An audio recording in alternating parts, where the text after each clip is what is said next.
Ang kanta na to ay para sa mga taong sabay na nagsimula, pero naiwan sa dulong mag-isa. Para din to sa mga taong nahihirapang magdesisyon kung itutuloy pa ba nila o isusuko na. Gusto lang namin malaman nyo na hindi kayo nag-iisa, naiintindihan namin kayo. Gusto ko rin sabihin na hindi lahat ng umaayaw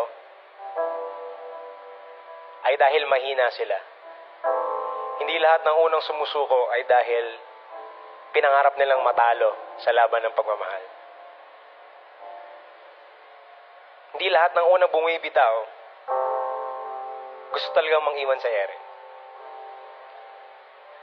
At kung kayo yung tao na yun, gusto naming malaman nyo na naiintindihan namin kayo.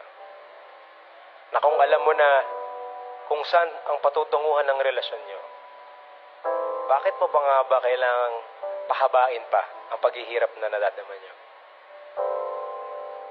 Pero sa kabilang banda, kung ikaw din naman ay yung taong nagsistay pa din, kahit na nakita mo na yung dulo, gusto din naming malaman nyo na ina-admire namin ang lakas ng loob nyo.